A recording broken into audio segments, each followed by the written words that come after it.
And that's what we've got on hand. We've got Dr. Claude Anderson and his book, Coming Soon. But as a topic, as a people, how do we get there? And Taluk, is that a question of direction? And as you expound, let's talk about direction for a people. And look, it is difficult, Taluk, to get all so-called black/African Americans on one page. And I call this the division of a people, the many divisions of a people. And I quite frankly think, Taluk, that much of this stuff comes through and from the media, if we pay close attention. But tell us about, as you expound, about direction. Yeah. Direction for a people. Yes. Now, we're not talking about direction for an individual. And so direction for a people is totally different than direction for a class of people or for a population. Yes. Okay. So sometimes we get it all messed up, we get it imbalanced. Yes. Okay. And sometimes we interpret our needs from an individual perspective, and others may take it as a generalization, meaning all of the people. And then sometimes we speak in terms of all of the people, and individuals may take it as a personal thing. So it's a communication gap there. But the point is, when you're speaking about direction, yes, and I think we are talking about a direction for 45 million people, right, rather than the people of Memphis City. Right, and we're also tying in the aspirations of the people. Yes. Who do we want to become? Yes. How do we become that people Yes. in this society, given all of the issues that we are surrounded by? Yes. And the point of that matter is really complex. Yes. It takes a great deal of energy in mind and in heart and in soul to speak on the terms of what 45 million people need. Most of us like to speak on terms of what I need, or maybe 2 or 3 people around us. Yeah, you're saying that we have two things when we're having this kind of discussion like you just said. You have two things. One is subjective, yes. The other one is objective. Yes. Okay. And to help 45 million people get to or move into a certain direction takes narrative. It takes the narrative. Once the narrative is established, and the narrative normally would be established by those people who have education, normally, who have studied situations. They put the narrative together, and it circulates, and it keeps circulating among the people until it becomes part of the people. But if you have people like African Americans are, we don't accept narratives. Okay, tell us what a narrative is. Well, the narrative is a formula or ideals that forge ahead what we want and where we want to go, as you mentioned earlier, is the subject. Okay, and we pound on the narrative. Once we come up with the formula, we pound the formula, and we just keep pushing it. It's like social media. You can put something on social media, but if you don't push it, it's not going anywhere. True. Okay, so you have to keep pushing it. And in the narrative, an example is the narrative of Facebook or Google or some of those big social media platforms. Those people had the formula, an idea, and they pushed the idea 24 hours a day, 7 days a week. That's right. On the platform. That's right. And that's how billions of people pick it up and say, yes, I want to be a part of that. Yes, I want to be a part of that. Okay, so, but what we do as African American people, we discount our narrative.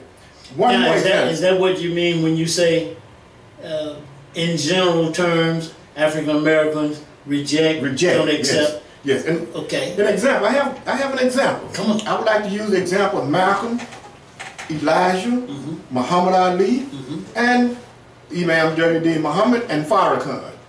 Okay. You have there 3 generations of individuals who push a narrative of do for self. And here in 2018, after nearly 100 years of that narrative, we're not doing for self. Okay. So that proves my point and position on just those 4 men. Okay, do for self, do for self, do for self. Come together, unite, do for self for 100 years, and we still haven't gotten it. So that means that we reject the narrative. And not only those men, there were another group of men. Okay. Yes, sir. And women like Sojourn and Frederick Douglass, and even all the way up to Martin and some of the other brothers. They were putting the narrative out there for us, and it was still do for self, but a different phraseology, still do for self, and we still reject the narrative. But what if we accept the narrative? See, that's the question. Where will we be if we had accepted the narrative 100 years ago up until today? Where would we be today as a people? Good observation. Good feedback. Give us a call, 901-327-2777 or 901-327-2500. And we're talking about wealth, direction, education, the aspirations of a people. You may also tune in online at radiobox.com, WMQM, and also the same as AM, KQPN. Pick us up right there. Online, we've got Omar Baruti. Omar, when we talk about the aspirations of a people, what comes to mind? What Talib put forward raises several questions in my mind. How do a people get to where they need to get to? Is it a question of direction? Is it a question of wealth? Or is it education? Or is education enough? Omar Baruti. You know, I'd like to preface my comment by saying that radio broadcast is brought to the households of Memphis for the children. Yes, sir. The children represent our future, and we must be very serious about our children. We must be. Because we have to be very serious about our future and their future. Yes. I'd also like to remind you that we're going into the year 2019, and we are completely out of stock of the blue pill. It will not be available for the rest of this century, so please quit trying to ask for it. What Dr. Talib said was absolutely correct.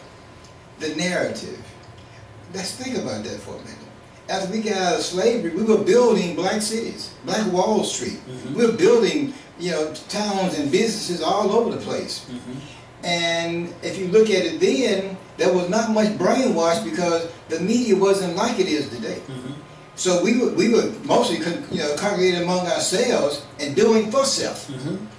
When you talk about Oklahoma, they burned down 37 city blocks. Yes. To destroy that black aspiration. Yes. And they murdered over 300 people and nobody went to jail. They dropped gasoline bombs on top of churches and businesses and hotels and homes, killing people for no reason at all. But that was black people following their do-for-self aspirations and actually making it happen, and white people had a problem with it. And when you rise up, black folk, they're going to always have a problem with your rise. But it's not the only time that they've done it. When I look at East St. Louis, Illinois, when they had the 4th of July Holocaust. They were killing black folk because of their aspirations and the fact that they were rising up. This is what happens in this country whenever you rise up. And so now, due to the brainwash, and I mean extensive brainwash, you have us now not having those aspirations anymore. And when you do have them, then it's always somebody that'll crush your aspirations or to redirect it so it comes out to benefit them, and then it also hurts your own people. I remember that the young man who was aspiring to be a social conscious rapper, and he went to the record companies and nobody would give him a contract. And then one of them said, put some TNA in your music. Talk about breast and booty. And then come back and then we'll see what you got. He was being interviewed on CNN because he had changed from being a gangster rapper to a conscious rapper. And the interviewer was saying, well, what happened? And he mentioned to her the fact that he had a conscious rap, but nobody would promote it, nobody would buy him and give him a contract. But when he put the TNA, the filth and vulgarity in it, then they gave him a contract. He made millions, but he felt guilty about what he had done, and so went back to being a conscious rapper. Because they don't want anything that's going to wake the people up. They want something that's going to keep the people asleep. And as long as he was waking the people up, he couldn't get a contract. But the minute he changed over and went to a different flavor that favored the white folk, then they said, come on, hey, you out, nigga, come on, we got you. And then he made his money, but the guilt never left him. That's what we got to do. We got to become independent in our own thinking. And unless we become independent, especially in our school system, unless we get an independent school system, we are not going to change our reality. But it has to start with that school system and with the home. Once we do that, it's over. But until we do that, nothing's going to change. What can the, and how can the, and oh, by the way, 901-327-2777 or 901-327-2500. Those are the numbers to call with a question or comment to be a part of the show. How can we here at the Love Power Show assist in, be instrumental in, Omar, pushing this narrative that you just spoke of? Is it a simple matter of coming here every Sunday? Is it a simple matter of playing conscious music? Is it being a role model? Is it a matter of, what do you call it, rallies? What? Working on the street, boots on the ground? What is it? Is it boycotting? Is it, what do you call it, the other, protesting? Or is it a matter of pulling people together to invest in businesses? And while you're at it, what should come first? Should the aspiration of wealth, economics, etc. come first? I went pretty long that time, but go ahead, sir. Actually, it's all of those things combined. The first thing we got to do is education, because our people are totally illiterate when it comes to the creation of wealth. If you're gonna look at the white population and look at if you were born white, you're gonna have somewhere in your lifetime 11 times the wealth of a black person. There was a conversation, I think it was under when Edwards was running for presidency. They were talking about were Hispanic people going to be considered white after the election, because the Hispanics wanted to know, so did blacks want to know. And this lecture was being given inside of a prison. They wanted to know because they knew that if they were deemed to be white people, they can have as much as 11 times more wealth as black folk. So when you look at it, we have to wake up to the reality of who we are and especially where we are. But the first thing we got to do is educate ourselves on who we are and where we are. When I see us spending our black dollars with people that don't look like us, I am appalled, because it's like you're cussing yourself out. That's what you're doing. You're saying that there's nobody black that has a product that the service that you need, and so you have to give it away to somebody who don't look like you, so they can empower them to keep ahead of you. And then when your children come in and take over your reality, they're going to be further down the ladder than you already are, because you gave your money away. Instead of empowering other folks that look like you, they can help empower your children that look like you to be at a higher level than you were before you left this earth. But you don't do that. Jews do that. they bounce that money 15 to 18 times because they want to empower the next generation. Even Hispanics do that. I see Hispanics hire Hispanics to do those kinds of jobs. They don't hire you. Right. How many times have you seen a Hispanic household hire a black person to come cut the grass Right. or come do anything for them? Right. They don't do that. You're the only one that actually lost your mind, and it's time for us to find it again. All right, now you say recognize, realize, and know where you are as a part of the solution. And then you also said who you are. And I want to throw in there integration, because both of you said something that made me think about integration, and I'll tell you why. Because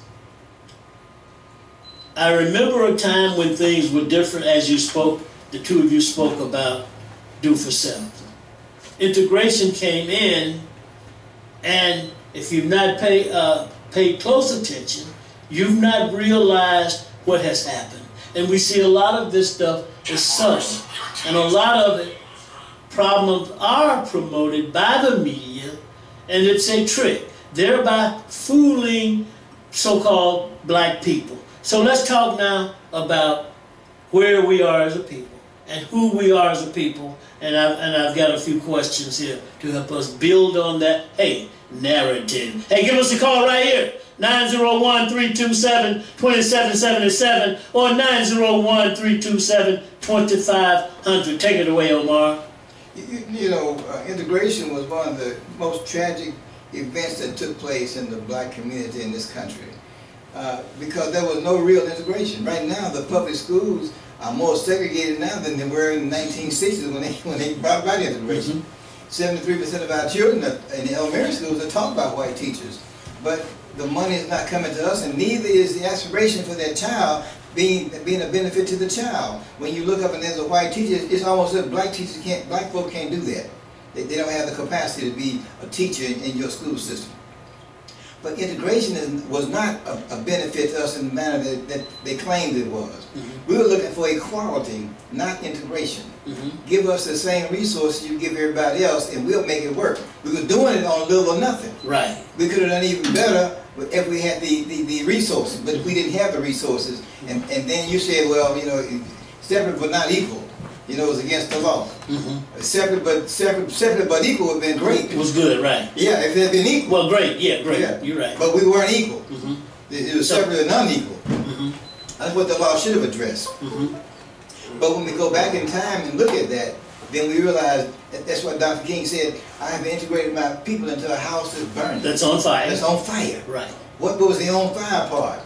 And if you look at this country, and it's a strange country. Made out of, well, I can't. It's a country of contradictions. Okay. Go ahead. And everything from the Star Spangled Banner to the preamble to the Constitution, the whole thing is a country of contradictions. Okay. But so are the Caucasian people. Okay.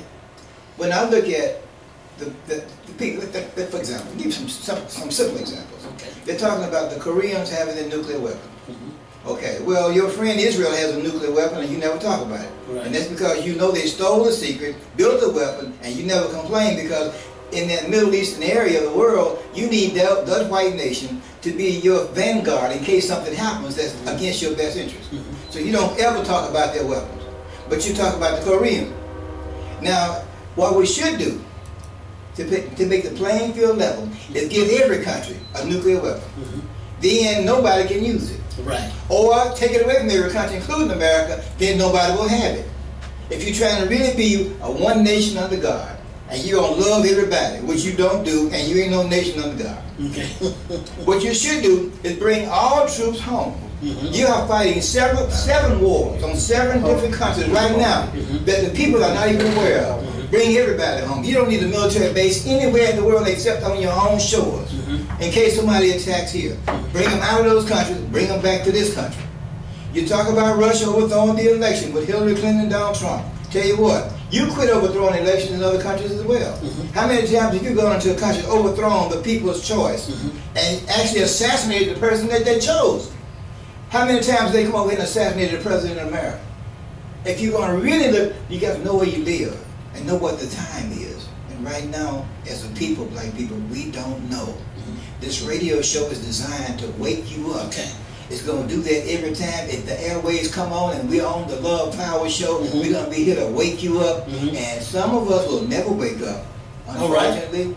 But, you know, hey, it's like that. Sometimes you have casualties in the war. But there's some of us who want to keep us asleep. And we got those symbols even on this radio station. We got them here. We got them sometimes calling into here.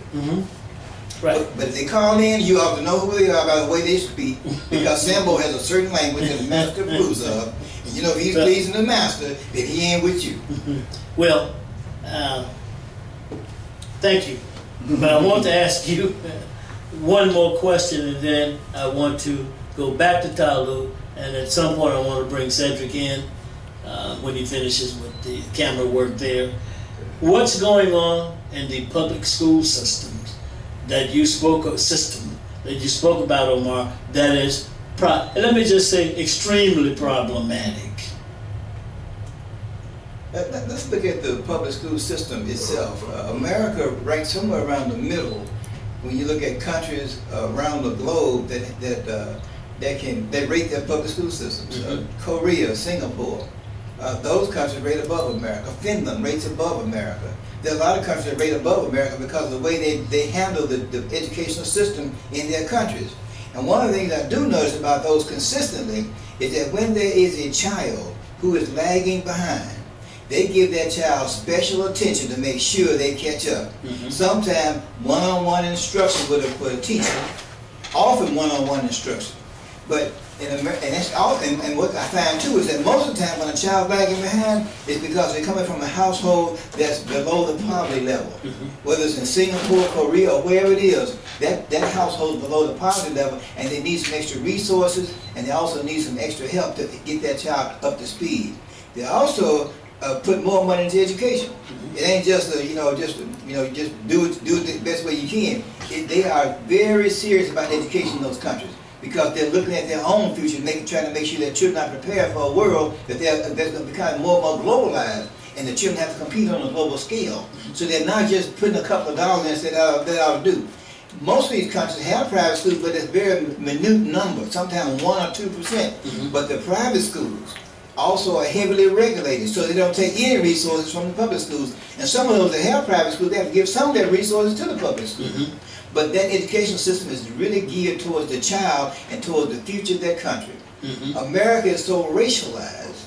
They are so afraid that they give something to the poor child who may happen to be black, they'll take away something from the white child who may meet the resources of it. But everybody needs it, but it needs to be distributed equally and evenly, because if you think about it, if you don't give the child those resources at the time they need it, what's going to happen with that child when they get out of school, can't find a job, and do whatever they need to do to put food in their own stomachs?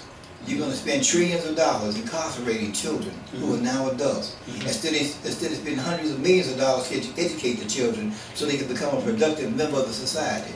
It works against you when you don't do it. It works for you when you do it. Right, and we will see this out on the streets of Memphis, Tennessee.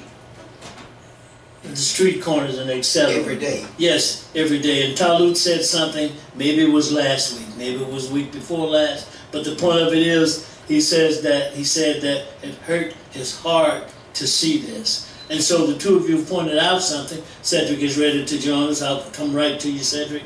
The point of it is that Ta-Lu, you mentioned something that raises the question of integration.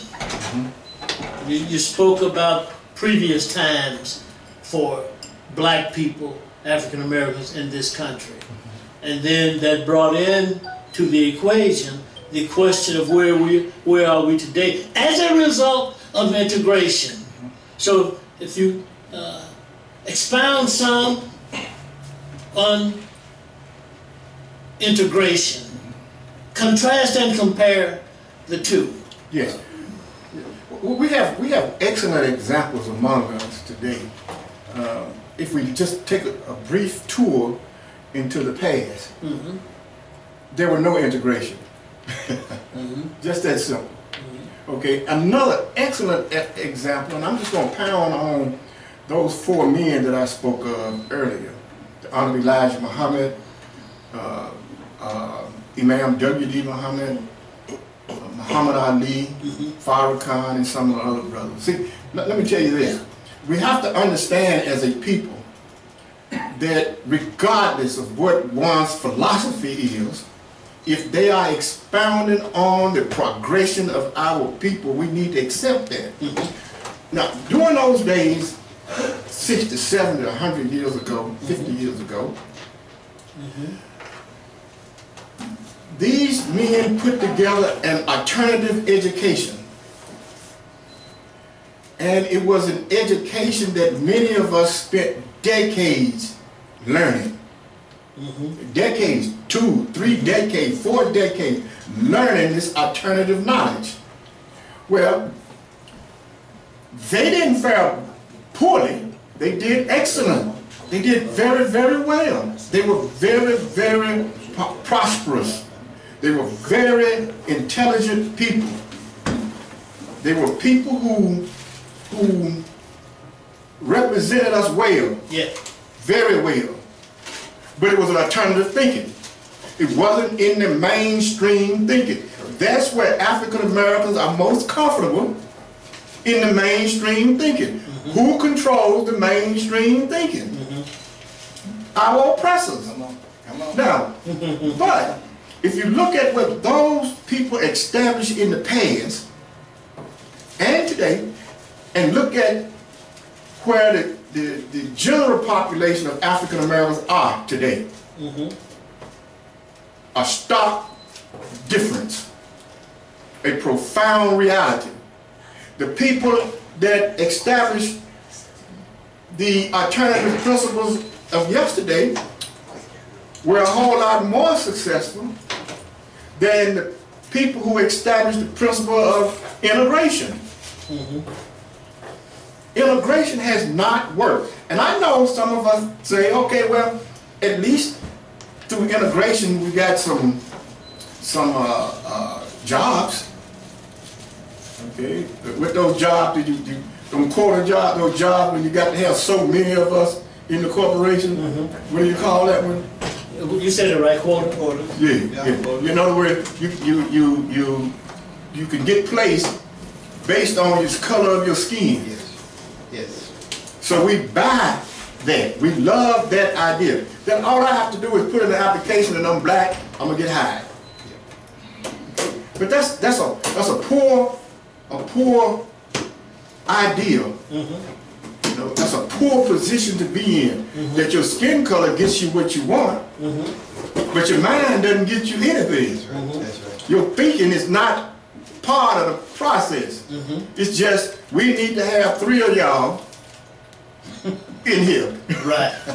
Regardless of, you may be a very brilliant, very bright, intellectual, but that's not what's qualifying you. What's qualifying you, we need 3 of y'all in here. Your color. You know, so integration didn't produce anything for us that we could not have produced for ourselves. That's the principle of do for self. Right. Look out in the society, see what you need, and do it yourself. Don't rely on them or your oppressors to give you what you think you want. Get it yourself. Right. You know, James Brown said years ago, I don't want you to give me nothing. Open up the door, I get it myself. But what he really meant was, you got the door nailed down. You done got in there, you turn around, and you shackled the doors. Okay, I have to go through the same door that you went through. Move the shackles out the way, and I'll come in and get what belongs to me myself. Okay, that's the fundamental philosophy of a man. If we're going to be men in society, the whole 45 million of us, and we're constantly turning our minds and our hearts in the direction of the sun, and the sun are the oppressor, and we get light from the oppressor, we're not much of men Okay. at all. All right. Okay, we're something like something. Something like men. 901-327-2777 or 901-327-2500. And on this question of direction, Cedric, wealth, aspirations, we've come to the point of talking about integration. And what I just heard made me think about welfare, food stamps, and public housing. That's what it made me think about, because during the period of integration and black people getting a few jobs based on quotas here and there, we also saw, synonymous to that, the aforementioned. And should black people begin to think outside of that box, begin to get into a position, nothing wrong with working, but getting into a position of investment to acquire and achieve wealth. What do you say to that formula? Well, I 100% agree with investment, period. But what are you investing in? Very good. Understanding what wealth really is. We have to look at right now.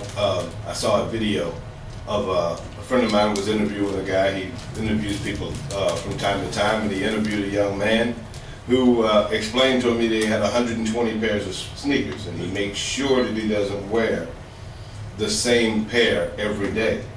And he coordinates his outfits to the sneakers. And all of them have the fresh smell.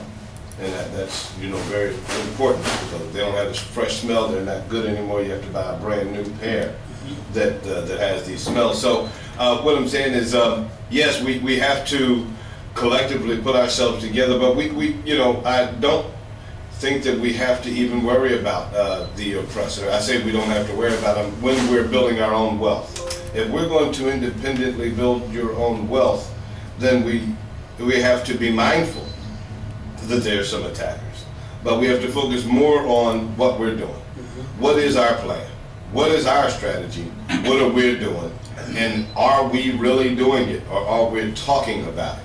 Because we do a lot of good talk, and black people in general today, we've learned that new art of talking. So we have a lot of talk going on, and it's good to have this positive information, but not enough doers. So if we can take some of this talk and translate it, as we're doing here now, translate it into the actions of the people.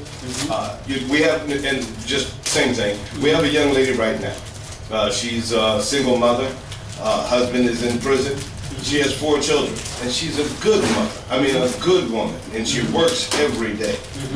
But it's not enough. And so right now she's living in a motel room, and she's struggling real hard. And every week she has to come up with that weekly amount of money, regardless of what's going on. So if you're living in a motel room, that means that most of your food is private or separate or independent food also. So again, it gets costly. It gets more and more costly the less and less you have. And so in our community, if we're saying we live in a village, if we were, say, of Asian descent, if we were Filipino, we really couldn't go to the Chinese. If we were Chinese, we really couldn't go to the Koreans for help. As black people, as the people of indigenacy of the country here, people of black persuasion. I know that there's no real color of black, but we are classified as black, and let's stay there with that. But as black people, we have to start helping each other. We have to start understanding that people in our village need help, and we need to help each other. There's no other nation, no other community that goes outside and keeps begging other communities for help. I mean, they ask for it, donations, contributions, and for some reason, because of their logos and their graphics, we don't mind giving to the other people, but we can't give to ourselves. So again, self-wealth, we have to, establish a camaraderie within black people. And again, black people are not just one race. Africa is 54 countries, there's 54 different races of people inside Africa. So lumping all black people into one particular classification is never going to work, and it's always had a problem. But we can agree, like the Filipino and the Chinese and the Korean and all the rest of these folks, they're all Asian. We have to understand that we are black Americans. We're, you know, that's who we are. Some of us are from Africa. Some of us are from wherever they are. Most of us are from well, at the end of the day, we're all, you know, stemmed out of Africa. But at the end of the day, what part of Africa? Africa is not a country as we know here to Love Power Show. It's a continent. But it's not, you know, readily known and well known out in our communities. You know, we look at Africa as one country, one place, and you know, and we get confused about that. So we, you know, again, we have to start getting more of that discussion in our communities and realizing how we build a village within our own communities. It doesn't mean that you have to separate yourself into a little island somewhere, but do know that, you know, you have a village within a village. So you have a village within every city that you have, you know, some aid and support from people that look like yourself. But right now, we know if we're looking for resources, if we look for help, the last place we try to look right now is people who look like ourselves. We have to change that around. Yeah, and that's a bad situation. 901-327-2777 or 901-327-2500. And coming soon, a data survey to be announced where we will be asking the people questions about what they want. We hear the song, give the people what they want. We have to find out first what they want. And rarely do we see or hear that. We see or hear people going out, but they don't ask the people what they want. Well, one might say, well, they're not educated enough to know what they want. That is simply not true. That's right. It is simply not true. It's our duty to still raise the question. And as Talud said, put the words to the question. So coming soon, data survey. We'll be out on the ground raising those questions. And with regard to the many different divisions, you have a group of people in this country who came from different parts of the continent. I think therein lies the difficulty of the problem. But when you look at the continent, even the natives in this country, one of the you mentioned the unity of Asians, etc. One of the downfalls we see is tribalism. We see, I'm contrasting and comparing now, that they fought and the losers became the, what? The booty. Right. And this is life. This is reality. So as I engage in the discussion, as I listen, I hear the need for committees and subcommittees. I hear that there is competition among this group of people that we're talking about. We say that integration was bad, and I totally agree. But integration in a competitive market won out. And so we have to reverse that. Coming around, Omar, is self-knowledge a part of what we're talking about? And what is self-knowledge? And is it analytical to our historical situation in this country, or is just a pat answer? Self-knowledge and how do you acquire it? From an individual to the group, by being a role model, by saying introspect, retrospect, and this is how you get respect? Go ahead, take it away, Omar. You know, Honorable Elijah Muhammad always said, know yourself. That's the first level of knowledge you got to have, is to know yourself. But the books in this country have erased the self of black people out of the books. So you're not going to go to their books and learn about who you are.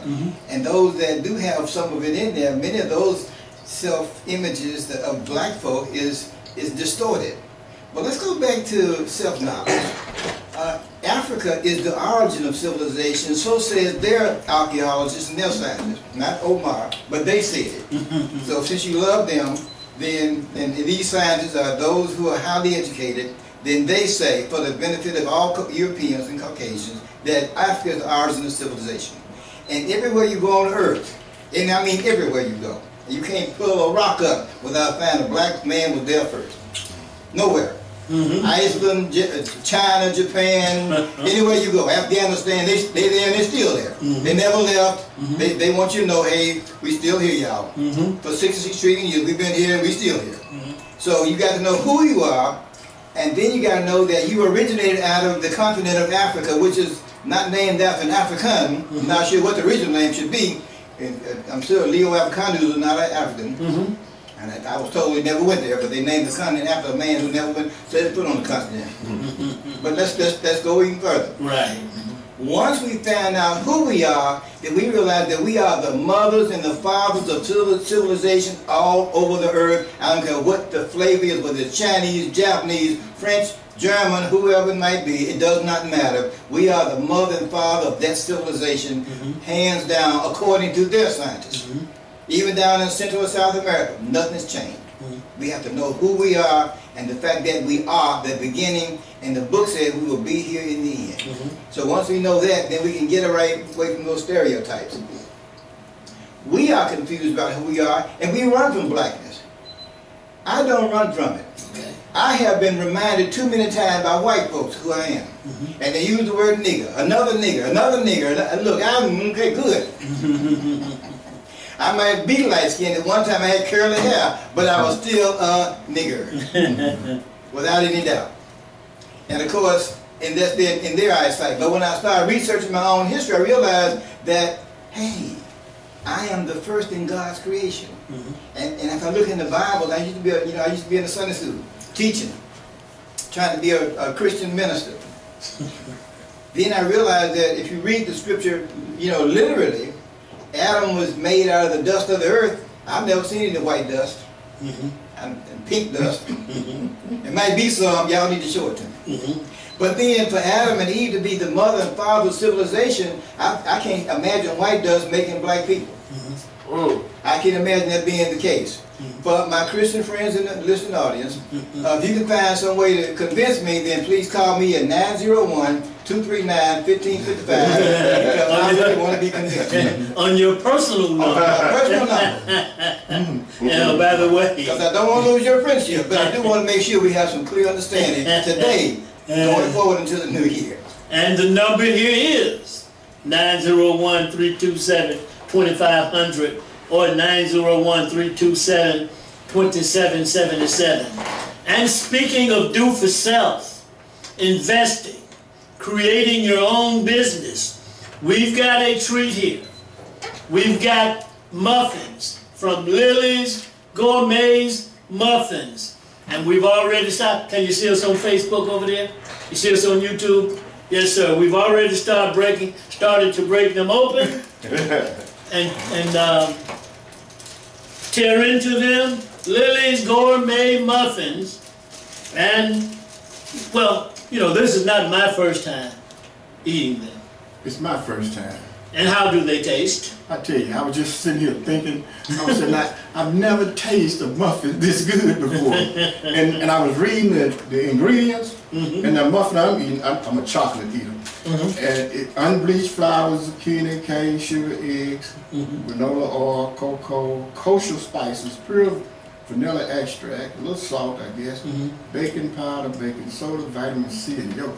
And I'm saying, my goodness, it tastes like that. I mean, it tastes like those ingredients are in it. It doesn't taste artificial like the ones you buy in the store. It just, I know that the competitive product is really good. I want to eat the second one, but Well, go right ahead. These are a donation to the Love Power Show. Yes. Oh, so thank you. I thought Omar was bringing in for you a sweater or something. I'm so happy they were tasting it.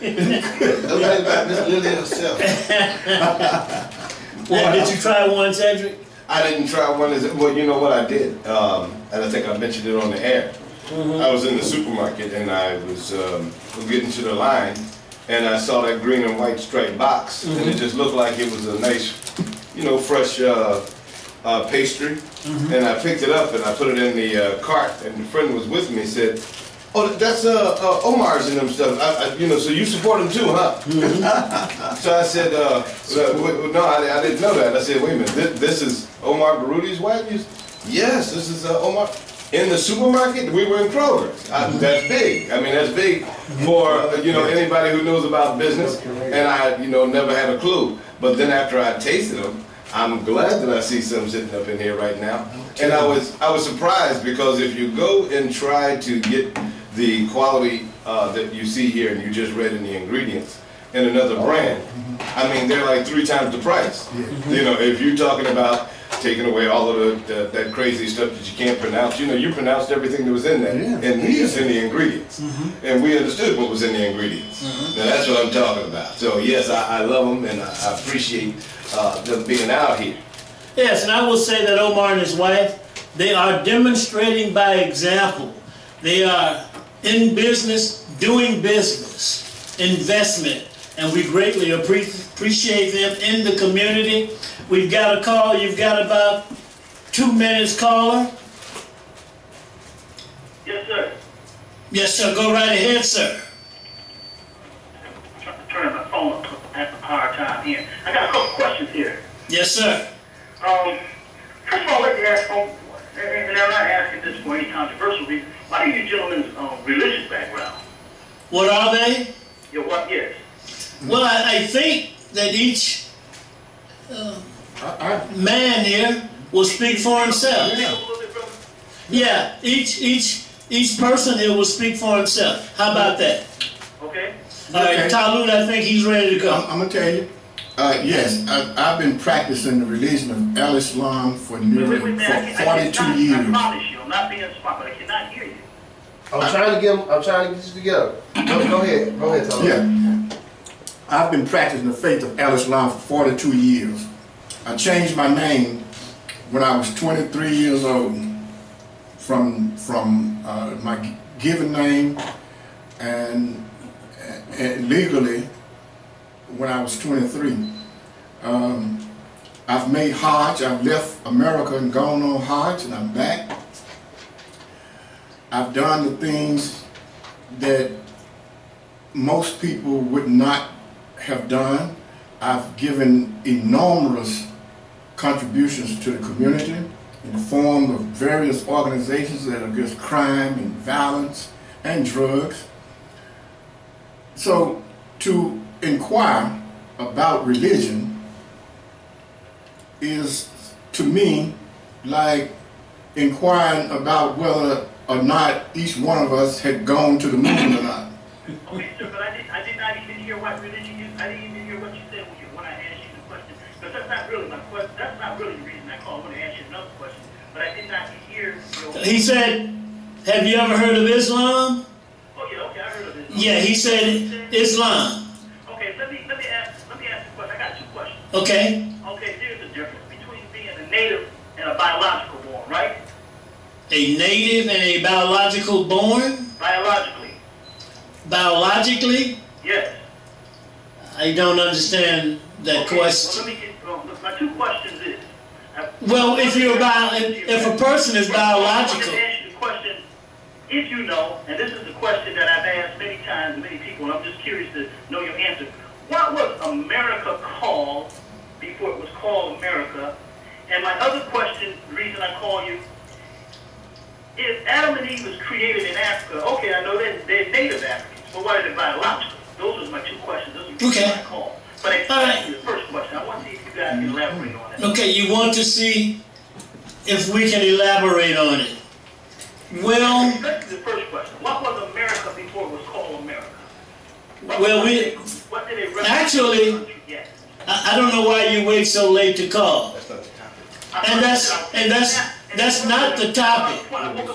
That's not the topic. That's not the topic. I can hang up the phone and I'll be willing to listen because I'm having a hard time hearing you anyway. Tell them to call on KQPN. Call us on KQPN. You have the number over there? No, give me the number. We're going over there. Give them the number, Isaac. I ain't got no mic.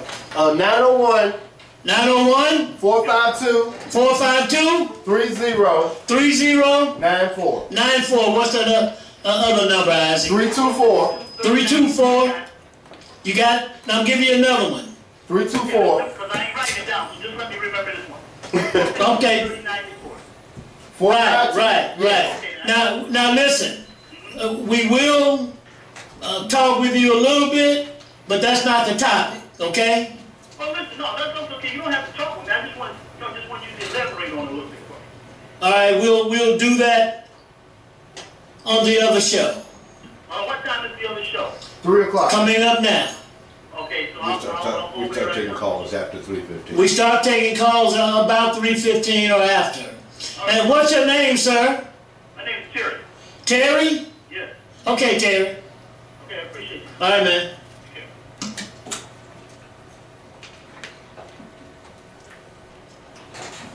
All right. Yes, sir. Yes, sir. Well, we out. Yeah, let's get on the other Oh, side. all right. Clear. Wallace, Yeah. It's the Love Power Show. I was wondering when you were gonna play The that. day before. Every 15 minutes. I kept every time you supposed to went to it, you went to. Oh, that's what you Oh, meant. that's what I meant. That's, Oh, okay. Okay. I thought you were mad at me about something. no, we're not doing this. like that. Try. You said, I saw that. That's what I'm saying. You said it in 15 minutes, Yeah, just play it. but I didn't want to cut you out because you. No, just keep playing. Talk with me. Okay. No, just play it, Isaac. Okay. You can play it while we're talking. All right? All right. Well, I was just trying to make sure. Cause you know you had you were going to your various topics, and I didn't want to cut it off. We now take you. Oh, excuse me. That's okay. We'll say a little bit more about these muffins over here. Yeah, boy, that muscle's good. That's special. Yes, sir. All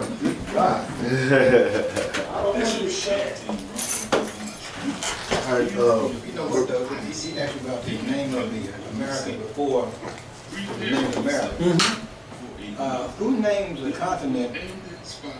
The people have to come together and give the continent a name. I might name my area where I live, but I can't name the continent what my country is.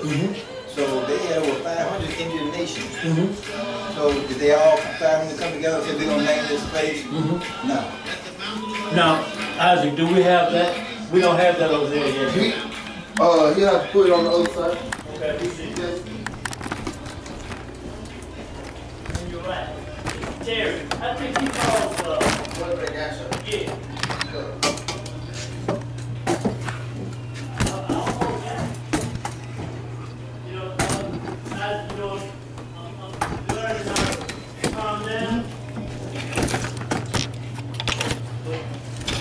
I almost got it, Isaac. Yeah, I almost got it.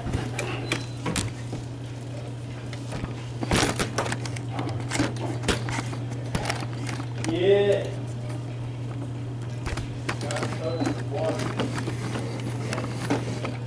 Yeah, he called himself.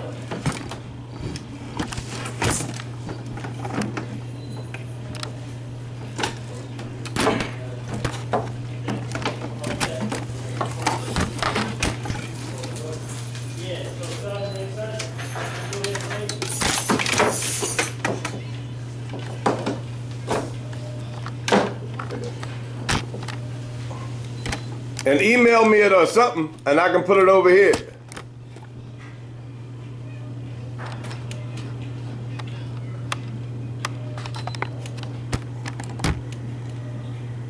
I had Sims come in early today.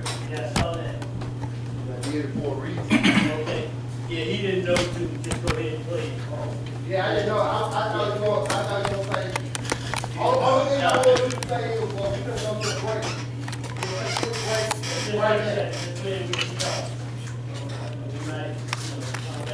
Can we get it over here, Tyler? You got it on your computer. Huh? You got it on your computer? No, it's two different computers. Oh, okay. Can you email it to me? Email it or text it or anything to me? Isaac, can you email it over here, text it? I will put it on the drive. I take it off the drive and put it over there. Okay.